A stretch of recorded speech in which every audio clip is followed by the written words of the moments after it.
Spurs and Lakers and Heat, who have always kind of been at the top because they can sure. use that money. But with the salary cap in the NFL, it makes it a little bit different. Also, other big news.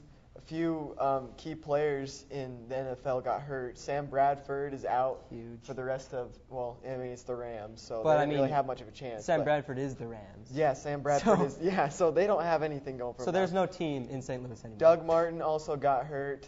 He's the Buccaneers running back, but they think he'll be back later on. Reggie Wayne, a key piece to the Colts franchise, is out for a while too. And then Brian Cushing, the linebacker for the Texans, is also going to be out for a while. So look for some of those injuries to be making maybe some changes in the standings. Some deciding factors. Yep. The Chiefs, speaking of the Texans, the Chiefs then beat the Texans again and are still perfect, which is one of the most... Texans are East. Well, the Texans aren't very good, but the Texans almost beat the Chiefs in Arrowhead without Brian Cushing, without Arian Foster. I mean, they've been with a third-string quarterback. They've been having some issues. The Texans have. But they almost beat the undefeated Chiefs, who everybody's saying they're the best team in the NFL. No one can beat them. They're going to go to the Super Bowl. We'll see. I don't think. What are we halfway through this season? Yeah. Anything can happen. I don't think the Chiefs have. I mean, the Broncos lost. Anything can happen. Okay, that's not what. All right. Yeah. Sure. Also, another key thing. Switching to basketball, 76ers rookie Nerlens Noel is expected to miss the entire season, which is kind of obviously big because 76ers are just kind of looking to tank this year and maybe pick up Andrew Wiggins or Jabari Parker. I'd hate to be a basketball fan in Philadelphia because they go out. I mean, they get rid of Iguodala, who is their friend. I mean, this is post-AI. This is post-AI. They're rebuilding. Exactly. This is post-AI. And they've got Andre Iguodala, and he leaves pretty much so they can for Andrew Bynum. Yes. I mean, it wasn't a trade, but no, you know what I'm saying. And then Bynum doesn't play. And then all he doesn't long. play. He doesn't play one game, not one game. And he had then a lot at the of end of the season, hairstyles, though. Yeah. He's rocking some nice hairstyles. But then he's gone. Yeah. So they got absolutely zero. They lost their best player and got zero out of what they were trying to do. They got Nerlens Noel from it. And who knows what who knows? Well, he could miss the whole season and he could leave. Well, and they also get Michael Carter-Williams, who's an up-and-coming point guard who's going to be played really well in the preseason. I mean, if Philadelphia's got a good legacy of hoops, and I mean they've got some good teams, they've had some good players, and I just feel bad for them. Honestly, just this. Philadelphia's whole, like the Phillies, the Eagles, they're not doing very well. Do you think it was a good pick for Nerlens Noel was it still a good pick for him, even though they knew he was going to be out for the whole season? I mean, who else do you get? Yeah, I do. I mean, Nerlens Noel has a potential. It was a pretty weak draft. And I mean, hey, he's injured. Depending on how the season goes, you can trade him. And potentially, Nerlens Noel has probably the highest ceiling out of any of the draft. I would say. Even though he has no offensive. And then, I mean, he was expected. There was a time where he's expected to go number one. Yeah. I mean, he's got the talent, I guess. And if he doesn't ever play, then he'll never. I mean, he might not rise or fall, depending on what happens. So they could end up trading him. And I mean, say he plays and he's a bust, then they would be a bad pick. But if he doesn't play, you know what I'm saying? If he doesn't play, they can still get something out of him. They're going to get a good pick this upcoming year. Yeah, and they could be, if Michael Carter-Williams develops and Nerlens Noel's back and ready, they could be potentially another postseason team again, consistent. Yeah. Big news, obviously, one of the major sports. The World Series is finally starting tonight. The Cardinals and Red Sox are going to be playing for that. So do you have any predictions? Oh, and we're welcoming Jeff Murdoch on the show. He makes an appearance finally. He shows up. So yeah. Where are we going? Where are we going? We got to squeeze in there right now. Where are we going? We got half of Jeff. It works. Where are we going? Jeff on the show. There we are. All right. World Series, boy. I feel really cozy. Who do you have as early predictions? I mean, Game 1 hasn't even started yet, but coming in, the Cardinals and Red Sox both had some pretty tight series, and so yeah. So do you have any predictions of who you think's gonna take the series? I think it's gonna be very close.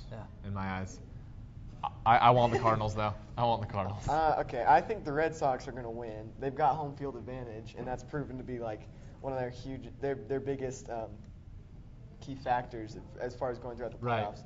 Right. I mean, playing in Fenway. Fenway's huge. Yeah. They're both good squadrons. So we'll look forward to that. Get out and watch that. Also, Tim Lincecum, the Giants pitcher, who has been basically awful this last year, somehow received a 2-year, $35 million deal. So 2 years, $35 million is a lot of money. Yeah, and for a guy who didn't do anything all year. Right. I mean, he had that no-hitter, but then he was looked at as, I mean, he was a Cy Young winner, and now he's an average starting pitcher. Well, I mean, do the Giants have that money to be spending on? Well, they have a good market, but I mean, $35 million in 2 years is a lot for any team. I know. It's a lot for the Yankees. Yeah.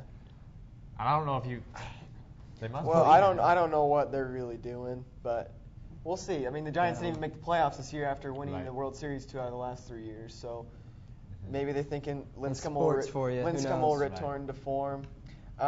Moving on from baseball, though, Johnny Manziel, obviously the key in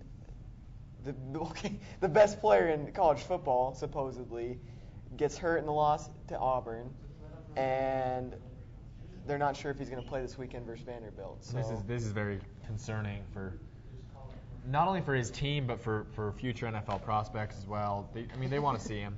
Future NFL they know teams. what he brings. They know. But it's like for a while now. But it's like we want to see how he performs, especially towards the end of the year. They had a shot at it.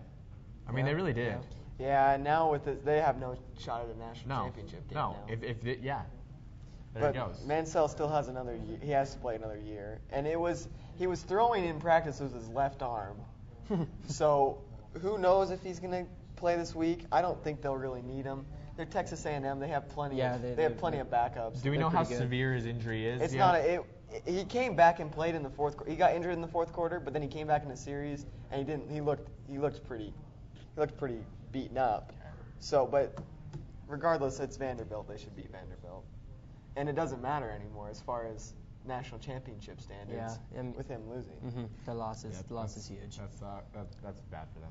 So also a few SEC teams fell, like Georgia and LSU. So Alabama's still standing tall with their. So I mean, is it still going to be Alabama, Oregon? Is that what we're thinking? I mean, that's my prediction. They've already got my tickets. Oregon already has a few teams left on their schedule that could give them a rough time, but it's Oregon, and they've got probably arguably the best quarterback, other than Manziel, and arguably the Heisman winner, Marcus Mariota. And so we'll see. Hopefully someone can win besides Alabama. That'd be interesting to see.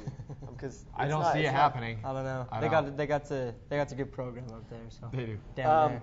Just to wrap it up, on the weekend, BYU won a high-scoring battle in Houston. Taysom Hill played really well, had 5 total touchdowns in a really high-scoring game, and then the Utes lost to Arizona. He did. He played well. I think Taysom Hill's improving, obviously, from what we saw at the beginning of the season. I think he still runs a little too often. He had 29 runs. That's not a quarterback stat. And he's looking to run too often, I think. He's got the most rushing yards. Picking up on that didn't he get the most rushing yards in BYU history, I think, for a quarterback? He passed Steve Young. He passed all of those guys. So it's like, wow. I mean, he was recruited to go to Stanford to play under Jim Harbaugh, but when he was on his mission, Jim Harbaugh left for the 49ers, and so he transferred to BYU. So he's got the potential there. So I think he just needs to be a little more comfortable in the pocket, which he will be as he grows. And he had a great game-winning throw to Steve Ridley. If he can consistently throw the long ball, he'll be good. Yeah, which he's been improving a lot. So that's all we got for the weekend recap. We'll take it to a quick commercial, and we'll be right back. Skills.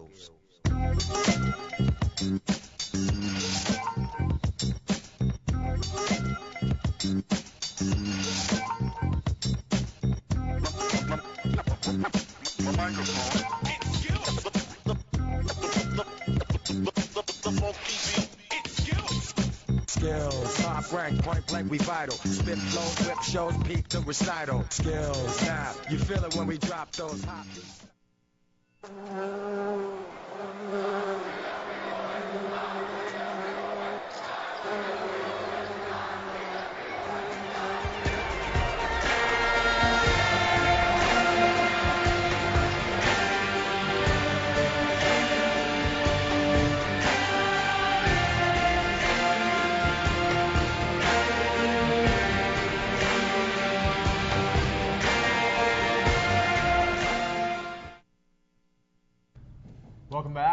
we brought on David and Jackson to talk about some NBA.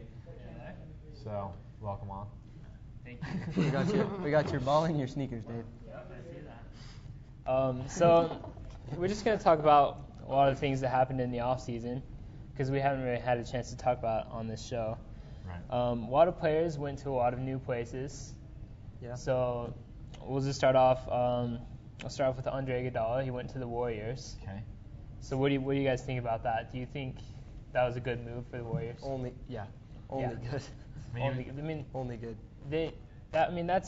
He's the type of player that makes his team better. Mm-hmm. You know, he steps in there. He and does what he everything. needs to do. Mm-hmm. Yeah, and he's already on a team that's got shooters, obviously, the Splash Brothers. Right. And so that's one of the best moves they could have made. Well, here's what I like about having Andre Iguodala on that team. Is that he's a small forward and he's like a slicer guy. He can get into the lane, he can get to the basket. That's like something he does really, really well. And I think they had Harrison Barnes starting there last year. I mean, he's young, he'll get there. Harrison Barnes is really good.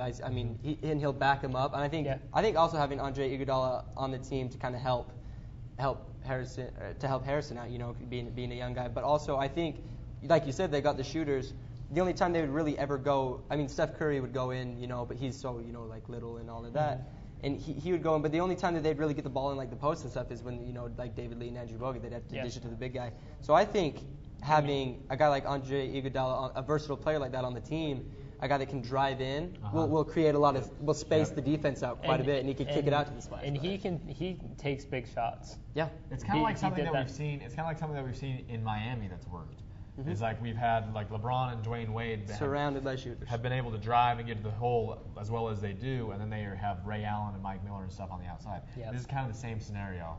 Now Andre Iguodala, if he can come in and play well, you never know. Andre Iguodala has been up and down a little bit. He's not as consistent as Dwayne Wade or LeBron James, but when he's on, he's on. Yeah. So for I think sure. He can create a lot. He's just going to be able to, because of his ball handling ability, he's going to be able to take the ball out of Stephen Curry's hands. Mm-hmm. And it's going to take a lot of pressure off him to create his own shot every time. You saw a couple times last year, Stephen Curry was taking hard shots, Yeah. Right. And he was making them, but they were the shots you'd want to take. Yeah. And so you can have him spotting up on the wing and him penetrating and kicking out. Stephen Curry's going to make that shot. The Warriors were a team who either lived or died by the three, and that's not a situation that you want to be in.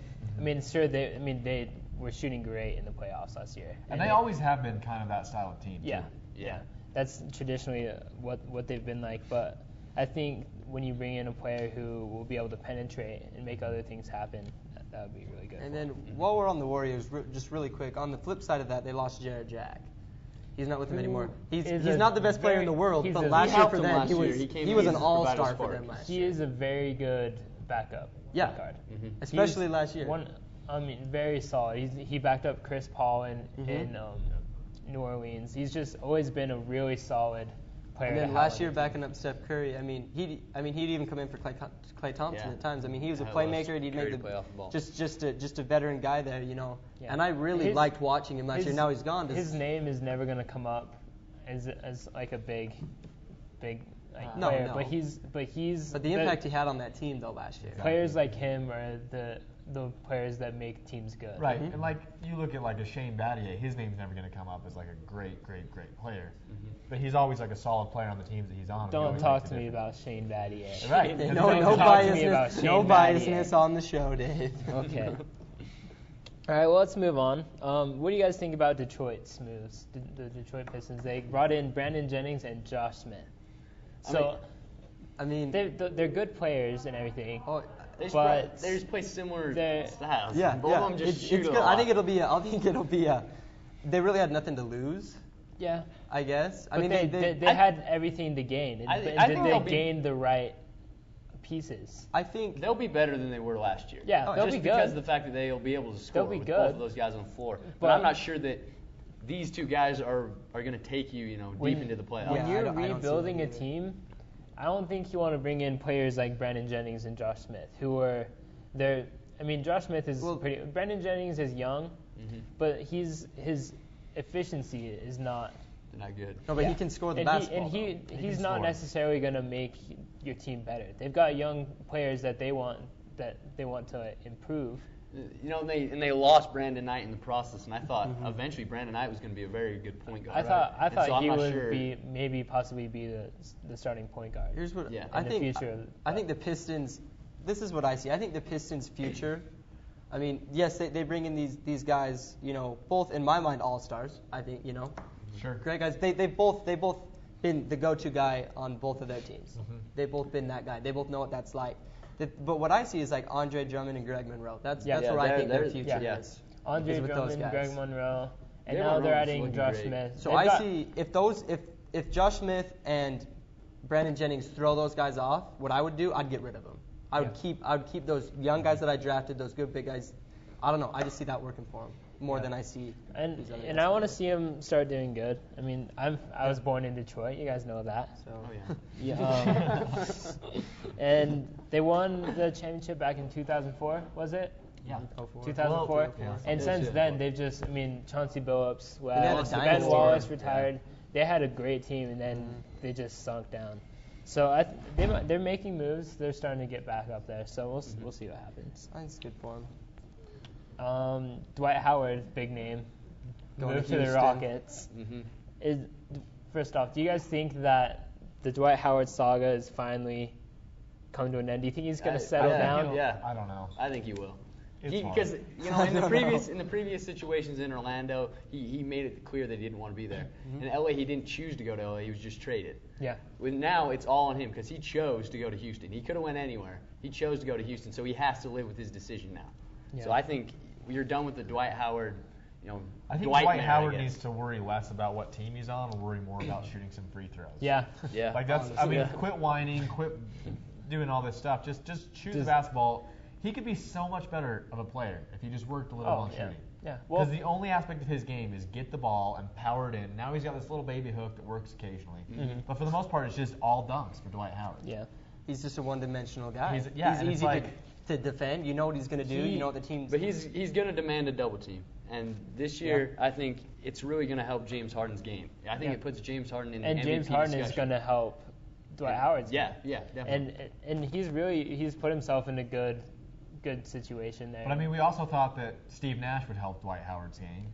We also when you're playing with Kobe, he's going to take the majority of the shots. Yeah, right, but like Pau Gasol and Andrew Bynum knew their place on the Lakers, and they did well with Kobe, and Kobe set him up well. If Dwight Howard would just find his place, because he's not a go-to guy. When the only thing you can do is get at the rim shots, you're not a go-to guy. Let's be honest. So if he would have just known his place, if he would have just toned his ego down a little bit and not wanted all the glory and all the attention on the Lakers, I think he would have had a great year. And I think he could have played off Steve Nash and Kobe Bryant better than he did. But he just he wants too much. He wants to be. To be honest, he did not have that bad of a season in LA. I think all of the team wasn't doing good, and that kind of covered it a little bit. But he had a decent season there. He averaged double-digit rebounds, didn't he? And double-digit points. He averaged a double-double, I think. And so that's not a bad season. It was with all the drama he brings, he should have been playing better. Andrew Bynum brought a double-double too, and Pau Gasol brought a double-double too. It's like why did It's like he's either got to learn his place and just be one of those guys and be happy with it, or else he's really got to develop more aspects to his game because he can't be. Well, I think now in Houston he's in a prime situation with Hakeem Olajuwon there. He can teach him some of the low post moves. Kevin McHale's his head coach. He was a great player back in his day. So I think he's in the right situation for him to get better and to make progress offensively. This is what I think with Dwight Howard, just real quick. He was drafted out of high school. Okay, he's still a young guy. Yeah, he plays in Orlando. Does his thing there, whatever. Goes to the Lakers. He almost won a championship. Yeah, don't remind me. So he gets to LA. He's still a young kid. LA is like. What is there even maybe New York's a bigger market than LA? One of the probably the biggest team you could go to. Yeah. And he's got and they're setting up all these pieces around him. Obviously they still got Kobe. They bring in Nash. You're thinking, oh my gosh, this is gonna work so well. He's going there with all this hype, thinking, oh, I'm the can't think of a better word. I'm the dude. Yeah. And then he goes there, and then all of this crap happens at the beginning of the season. And I think that as young as he is, and all of the all of the expectations he had for himself and everything, and then all of the stuff that happens at the beginning. They start losing. They fire a coach after 5 games. I think mentally, I think that had something to do with it. I think it's as much the front office's fault as it is the team's fault. Yeah. I don't think you fit well in Mike D'Antoni's system. No, to be honest with the run and gun. But I think going to Houston, it's a lot more just laid back. I mean they've got expectations, but they don't have the expectations. He was a young player, and he wasn't very developed when he came to the league. But he worked with Patrick Ewing a lot as well in Orlando. Mm-hmm. I mean, it's not like he's never had an opportunity to work with these veteran guys. I mean, I'm sure Kevin McHale and those guys can help him in Houston as well, but he worked with Patrick Ewing, who was one of the best big men in the league ever. Mm-hmm. And he worked with him for years, and I mean, for the first few years of his career. And it's like, he helped him, but still it was like, Dwight needs to get some other moves. Yeah. Now that he's in Houston, he's been working out with Hakeem Olajuwon. Yeah. Mm-hmm. And if I remember right, he did not think very much of Dwight Howard when he worked with him. He actually kind of bagged on him a little bit. But the fact that he's there working with one of the best big guys of all time, I think with the best low post moves of all time. That'll be big for him. I think part of the reason he went to Houston is because of the coaching and the training that he would get there. Also, just that team, I think, fits his style. They're a bunch of young guys, and they're kind of on the rise. Yeah, they were one of the highest scoring teams in the league last year. All right, so moving on from Dwight and all of that stuff, let's hit a few subjects before we wrap up here, just really quick. Sleeper teams. What teams you got for this year? Utah Jazz. Oh, yeah, every year. No. I got the Raptors. I think the Raptors are going to do some great things this year. The Blazers. Blazers. There we go. I was going to say that. I mean, it might come across as biased because they're one of my favorite teams, if not my favorite team. But their problem last year was they had no bench. They had actually the best starting lineup in the league as far as statistics went, but then their bench was the worst in the league. They didn't have those Jarrett Jack type players to come in and make a difference off the bench.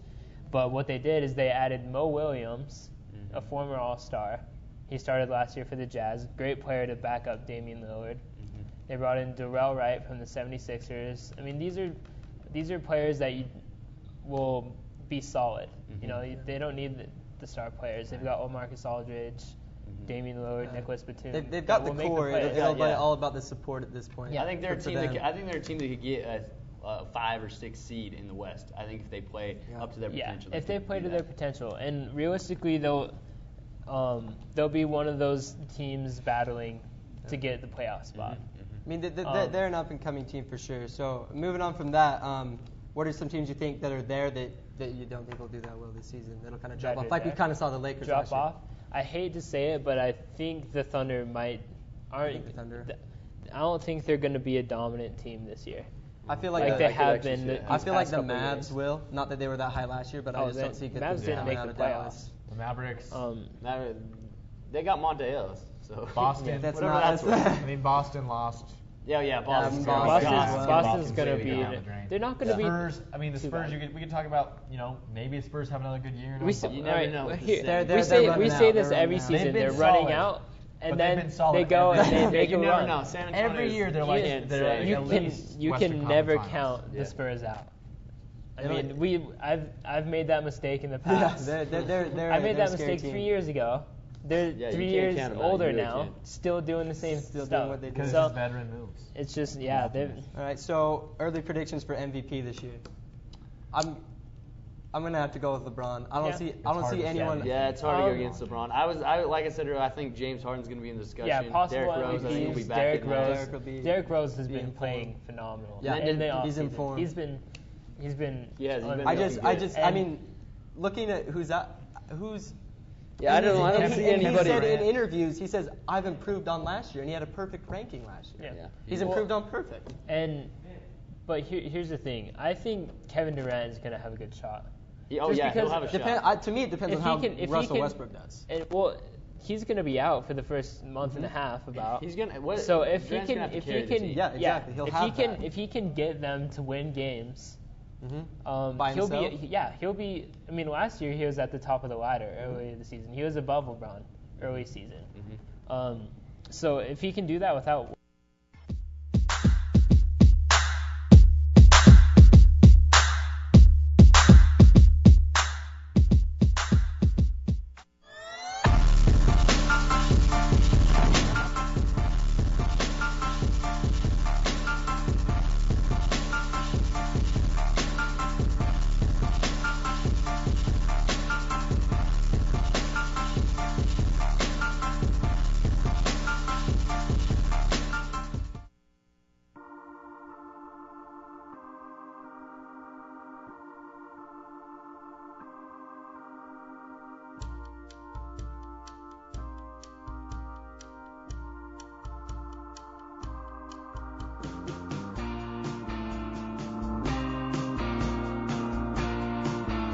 respect will excel. I've been here before. We're back.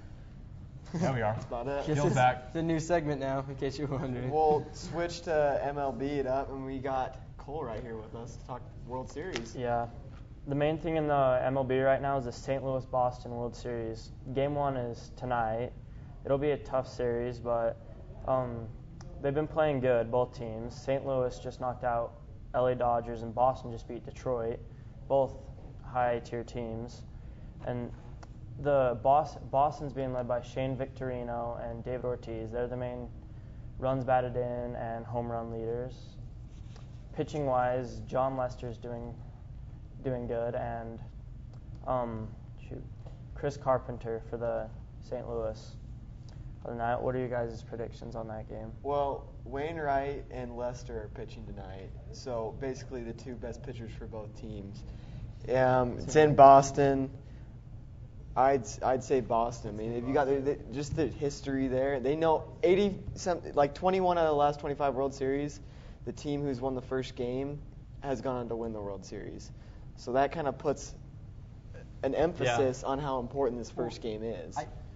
Obviously, I guess home field advantage and stuff, but I look at these two teams, and both of these teams have, obviously, Boston in the past was dominant, but both of these teams recently have both been there. Well, but the Cardinals are a different team. The Cardinals have brought in like Beltran and stuff. For sure. Holiday. Boston probably has. Boston has more of their original they have guys more on it. Key players. But both franchises, coaching staffs, and let's not talk about the players for a minute. Both teams know what it's like to win a game. Win the World Series, and I see St. Louis coming into home field against Boston. I don't think that will throw them off as much because they've been there, they've done that, and they've got they've got good players. So I could see this going. Honestly, I could see it going either way. I don't think Boston even has one. There's a couple key players, obviously, like Mike Napoli and Dustin Pedroia, and then David Ortiz, who basically come in big. Basically, David Ortiz is the reason they're there with his grand slam. But that's all he's not playing. But he's still David Ortiz, and there's still that reputation. You can't pitch it right down the middle to him. No. Yeah. He's proved he can still do it. And John Lester's a terrific starting pitcher, and so we'll see how that goes. The Cardinals obviously have a different setup with Carlos Beltran, and he's been playing terrific. He's been one of their best players. I think he has a shot. I think he has the best shot to end up as the World Series MVP. And then I think as far as the Red Sox goes, maybe Jacoby Ellsbury or Mike Napoli could. I'm thinking maybe Shane Victorino. He's hit some key home runs. Yeah, he's hit some RBIs. key hits. Yeah. But David Ortiz, Game 2 against Detroit, he came up big, hit a game-tying grand slam to have Johnny Gomes win it for him. And Boston fans are extremely committed. So that if when the Red Sox aren't in it, like the Red Sox weren't in it last year, they weren't even in the playoffs last year, and that had a complete just impact on that community and stuff. So then they did their whole beard. They didn't shave for the whole season, so that they wouldn't shave. It's kind of like a Mavericks thing, what the Mavericks did. So I don't. It's such a close matchup though, also, which is good. Yeah, because it'll be competitive and it'll be a long series. So two competitive squads that have both gotten it done. It'll be fun to see.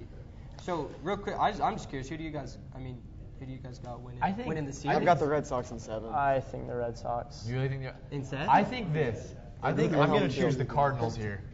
And the reason I'm going to choose the Cardinals is because they took down a very good Dodgers team who had really turned it on this year. They beat them 9-0. And they beat them 9-0. They not only beat them, but they beat them by a long ways. Red Sox, they made it to the World Series, and they'd be a very good Detroit team as well. Yeah, Detroit. But they won by the skin of their teeth on some of those games, like the Game 2 where Big Papi had to knock it out had to get that grand slam, which was a huge play. But it's like I never really thought the Red Sox were in control, and it's like they had to get those big plays in order to be there. Yeah. That's why I feel like the Cardinals. I'm confident that the Cardinals, they just kind of handled everything pretty well throughout these playoffs. And I think the games I've watched, it's like they've been in control, like as I've been watching them, So it's like they've been in control of the series, and Yeah. So I think I I want the Cardinals to win. I'm a Yankees fan, so I don't want the Red Sox ever. So it's like no bias. Red Sox. No bias there. None. But yeah, I mean those are the reasons why I think the Cardinals are probably.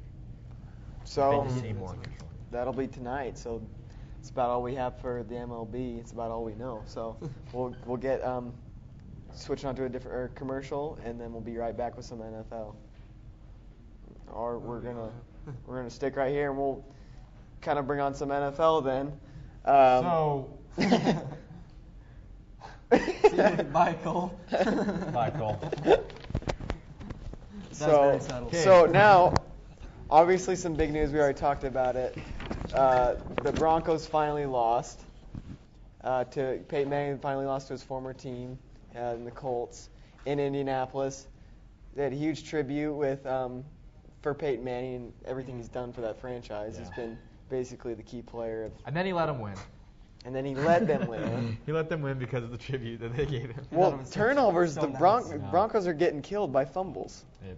That's their main problem. They don't have any other problems. It's just fumbles, which obviously can be a big problem, but it's a huge problem. Yeah. I mean, it's a huge problem. Andrew Luck played really well, though. Yeah, he's looking. Luck.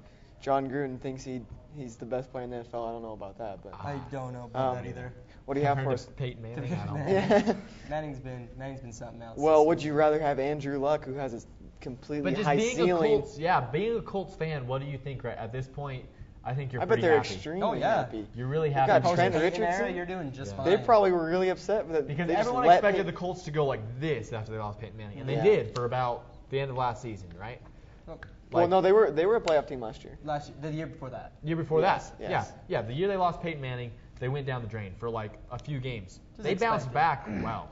Yeah. Immediately, they only had like half a down year.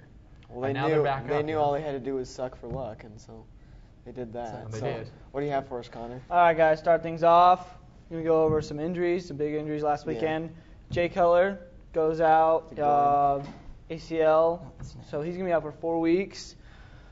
I think this was a pretty big deal because, I mean, Washington, that was kind of a big deal for Washington to win that game. Yeah, and it really helped them when Cutler went out because it finally gave them a chance to maybe, boost themselves up to rebound from this horrible season. I mean, I don't know if that's possible at this point, but it was nice to see RG3 finally come out for a win, which brings me to the next point. Watching that game, watching RG3, it kind of looked like the Heisman RG3 rather than this crappy RG3. This crippled minion, Well, the out there. NFC East is so just average right now that any team could win it. Mm-hmm. The Cowboys are 4-3, and so they're leading. Yeah, and the Eagles are 3-4. I think the Giants finally got their first win versus the Vikings. Yeah. So the Giants still could possibly make it. As bad as they've been, they always somehow. Which is insane. Because when you start at 0-6, you're usually. I mean, honestly, I don't know if they deserve it. No, I don't think any of them. I don't think the Giants deserve it because they're just awful. They've just been so bad so far that it's like, I mean, it'd be kind of cool for them to like come back, but it's almost as if they haven't worked for it. Like they already said, they're gonna just start their season. Like they're quitting this season. They're gonna start from scratch next season. I don't want a team like that to be going all the way. Well, they've brought in Peyton Hillis, who, believe it or not, sometime made a Madden cover. So he was good at least one point. Yeah. And he made it when he was on the Browns. They picked him up. He was the week and a half before that game. Yeah. He was coaching a high school team. They picked him up off the street, and he comes out and just dominates. That's how desperate they were. Without Ahmad Bradshaw. Yeah, Kurt Warner though. Wasn't that what Brett Favre was doing? Yeah. He was coaching some team, and then he decided he wanted to play again. He was doing Wrangler commercials. You know what? Why don't you come throw for us? I can still go a few more 10 years, maybe. Another 20. All right, moving on. I got another injury. Kurt Warner Sam Bradford, also out of the ACL. Yeah, the Rams are. Yeah. I mean, but it's the Rams have potential though, because they're always getting these high draft picks. Yeah, and then they get hurt. I know. I mean, it was kind of a bummer to watch because my family's from St. Louis on my dad's side, so I am a St. Louis fan. But this happens, and Bradford's it's like, from Oklahoma, so I guess I'll be a Cowboys fan now. I don't know. No, that's not the default. No. I can't like one bad team, I like another bad team. Yeah. All right, and then big deal, Nick Foles goes down. The Eagles' current starting quarterback, Vic. Oh no. Let's see. Yeah. Well, that is an oh no. Well, I mean, it's crazy because Vic goes out, and then now Foles is out. So Foles was playing really well too. He was performing, and it was starting to look up for them, and then now he's out. It's like Mike Vick and Nick Foles just take turns getting injured, and no one ever really. It's knows like they what's plan gonna it out. go Like, okay, this week I'm getting a concussion. I need you to step up. I'm not really feeling it this week. But on the flip side, Michael Vick is supposed to come back this week if he passes all of his concussion tests and the doctor signs him on. He'll come back. But they had Matt Barkley last week replace him, and he was terrible. Yeah. So they need the Eagles are just praying. Well, he was still doing rituals. That early pick in this last year's draft. So you got to get Matt Barkley out of there and do something else. Also, like the Vikings situation, who even knows what's happening there with Josh Freeman? He was horrible too. We'll get to that. We'll get to that. Just okay. Another big injury. Jermichael Finley, Green Bay's tight end. He's like He's in the top 5 tight ends in the nation. Like this guy's insanely good. He goes out on a stretcher with a severe concussion and a neck injury. And I mean, I was looking around trying to figure out when's he coming back, like next season after that, whatever. And then I watched an interview that someone had with his wife or someone in his family that was talking about how like his son, when he was in the emergency room, was like, "Daddy, I don't want you to play football anymore." And so as of right now, he's saying that he's not ever coming back to play. So kind of a big deal. Michael Finley, that would be a huge loss for. Because the Bay. Packers don't have Greg James anymore. So as of right now, he doesn't even want to come back ever. So big emotional thing. A little bit too much happened to him. And then when will Austin Collie decide that that's the procedure he should take? It's a sign. And then Reggie Wayne goes out, torn ACL as well. I thought that was a big deal because that's a big hit to the Colts team. He's team leader. He's been there for freaking ever. He's a dinosaur. Forever. He's been there forever, and He's their leading receiver. Well, he's been Luck's main target, and so that has to be a major sign of concern. Who's going to step in? And especially now, hopefully the Colts will get on this uphill slope. And Rice is looking as they're starting to get there after this win. I mean, now they just lost their number one man. Like he's a team leader, leading receiver. I guess he's really good moral support, all that stuff. Been there a while. So now he's out, and that sucks for them because. And with how good they've been, so it'll test Luck though. Yeah, we'll get to see if Luck really is a Super Bowl quarterback or just a mediocre season quarterback. We've seen Tom Brady, Patriots having a good season. I mean. Yep. They lost to the Jets. That's what I was just about to talk about. The upset Geno with the Smith Jets. signed to the Rock, so no, he is not. The biggest thing I noticed in that upset to the Jets is that Rex Ryan is getting skinny. He lost some weight. I'm not even kidding. Yeah. That was a huge upset this weekend. What was that going on? Oh yeah, about Andrew Luck. I mean, you see Tom Brady. He's got. I mean, his receivers aren't the best in the league by any means. No. And I mean, we all know how good Tom Brady is. He's still getting the job done with him. So I'm just kind of curious to see if this will kind of the new show. Luck I think Luck will be okay. I think he can still get the job done. I mean, with as good as Reggie Wayne was, he wasn't just throwing to Wayne every time. No. What would be interesting? What would be interesting is to have a conversation with Wes Welker and to say who he preferred because he went from Tom Brady to Peyton Manning and now he's having a great season there. He had to start out with Chad Pennington. So that's true. Well, he deserves that. No, he's been through the best quarterbacks of our generation, hands down. And I mean, I'd like to hear what he had to say about who he preferred or what he liked. Yeah, well, he had an outstanding game.